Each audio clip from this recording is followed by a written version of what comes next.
Mati. Tanda seru. Tanda seru.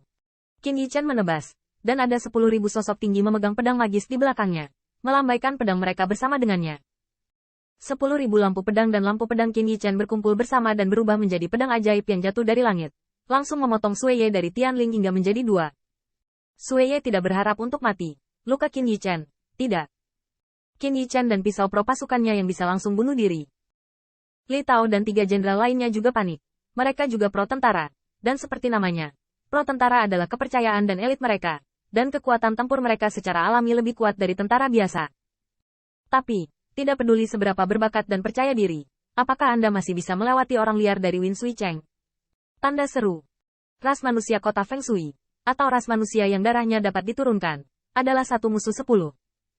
Ini hampir merupakan fakta bahwa semua ras telah gagal di alam surga Kaisar. Selain itu jangan lupa, di antara umat manusia kekuatannya juga berbeda-beda. Sebagai harapan Qin Yichen untuk merevitalisasi umat manusia, dapatkah Jiang Buyong memilih pasukan pro untuknya? Tanpa senjata Kaisar Bihai, Jenderal mengambil level pertama seperti menjelajahi tas.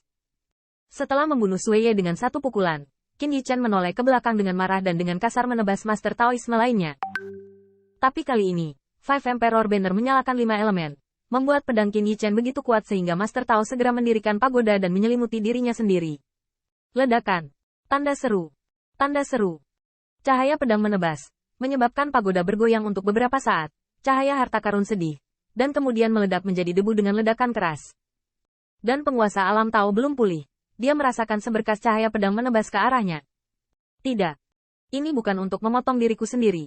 Tetapi seolah-olah sinar cahaya pedang ini sedang menunggu diriku sendiri saat ini. Menunggu untuk mengambil nyawaku sendiri. Engah. Orang-orang ruang dan waktu dengan ganas menghancurkan ruang. Menyebabkan bekas luka yang sangat halus di leher Master Transformasi. Dan setelah beberapa napas, dia melihat darah langit menyembur dari kepala yang patah.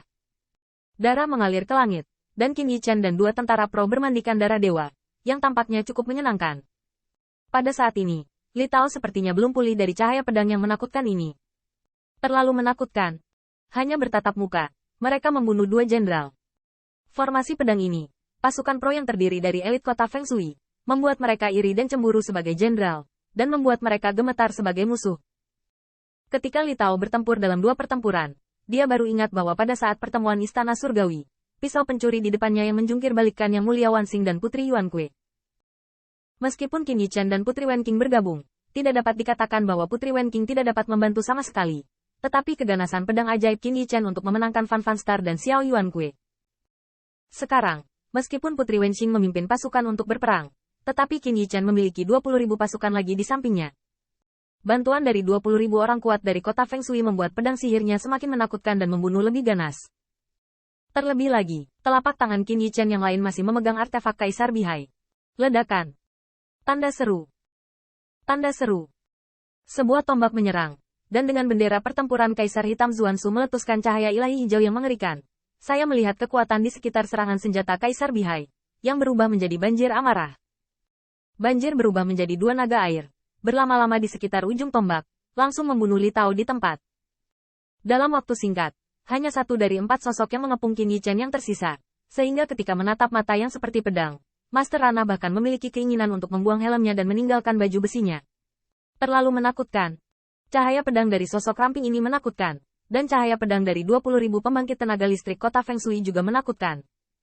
Kedua bila dari keduanya digabungkan menjadi satu, sangat mengerikan. Cepat. Tentara mematuhi perintah dan menghentikan pencuri ini. Dao Realm Master mundur sambil memanggil tentara. Dia berkata pada dirinya sendiri bahwa dia belum kalah. Pasukan di bawah komandonya jauh lebih dari 1 juta. Pedang pencuri ini tidak akan bertahan lama. Namun, di mana Tuan Taoisme mundur, dimanapun tentara mundur, tidak ada yang berani melawan Qin Yichen. Master seperti Sui Ye dan Li Tao terbunuh. Jutaan pasukan mereka lemah, tetapi mereka tidak buta. Bahkan sang jenderal tidak bisa menghentikan pedang ilahi istana Kaisar Ke, mengharapkan mereka menghentikannya. Bukan hanya orang dengan tingkat kehidupan yang tinggi untuk menghargai kehidupan. Seorang jenderal seperti Sui Ye hanya memiliki 1 nyawa, dan hal yang sama berlaku untuk prajurit sihir di bawah komandonya. Qin Yichen memegang pisau ajaib dan berjalan selangkah demi selangkah menuju penguasa alam. Tetapi dia tampaknya tidak melihat satu sisi, tetapi hanya dengan dingin berteriak, "Tentara pro dengarkan perintah, dan aku akan menghancurkan formasi lagi." Wow! Segera, Cahaya pedang yang menakjubkan dan tak tertandingi secara langsung memotong celah di pasukan jutaan. Dan 20.000 bayangan ilahi berubah menjadi pita dari pasukan. Tuan, di sana. Bai Guanxing mengangkat telapak tangannya dengan lemah.